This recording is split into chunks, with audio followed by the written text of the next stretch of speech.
What's going on, ladies and gents? We're here for T3G, and welcome back to another App Spotlight. I really think that we're going to go with App Spotlight. Today we're going to be talking about the absolute best way to take a screenshot on Windows, and that is an app called Greenshot.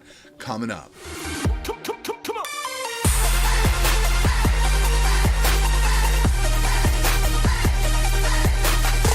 So right off the bat, I want to mention the website where you can get it, and it's greenshot.org. It is 100% free, and it is, like I said, the best way to take screenshots. It's got a ton of features, so let's get right into them. Once Greenshot is installed on your computer, you're going to see a little G icon in the bottom right corner.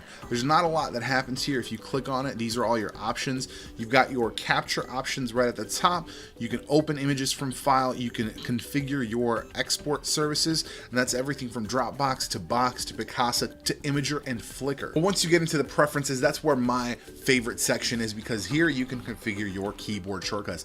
I come from the days of Windows 95 where keyboard shortcuts were all the rage, so to have this option to have custom keyboard shortcuts is a major key for me, pardon the pun. Now, I like to personally have some consistency between systems, with my Mac having Command-Shift-3 and Command-Shift-4 as screenshot options. I do like to have the same kind of options. So for me personally, Control-Shift-3 is how I take a region screenshot. I know on Mac it's Command-Shift-4, but 3 is closer to the keys, so it's faster.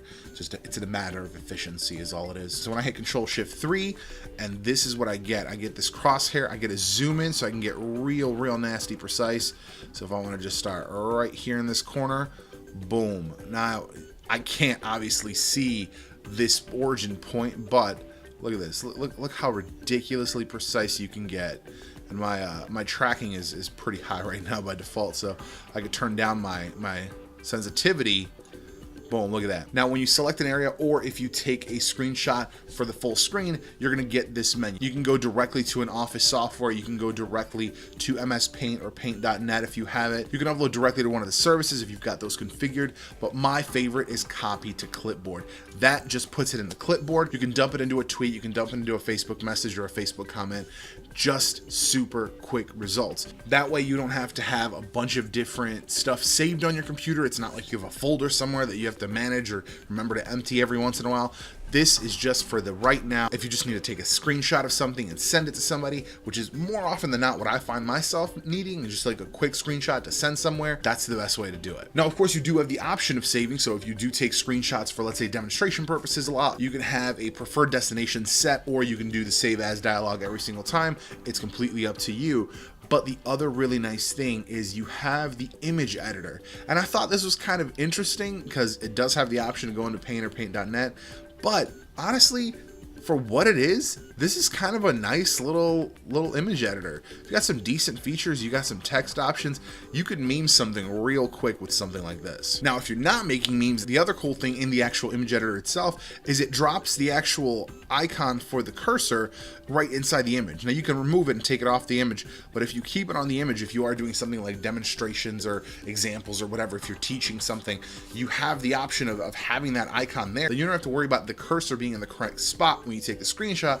You have the cursor right there, and you can just drop it wherever you need it to point to if you are trying to demonstrate something. Now, you might be wondering, with another app running in the back, how much impact is that going to have on your system?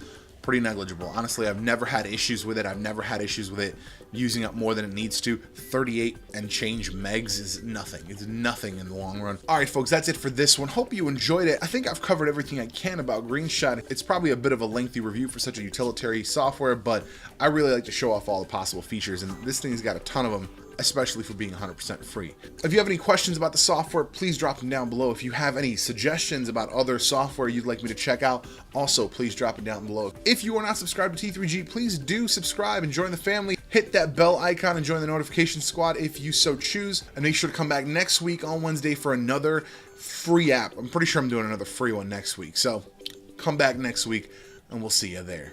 Thanks for watching.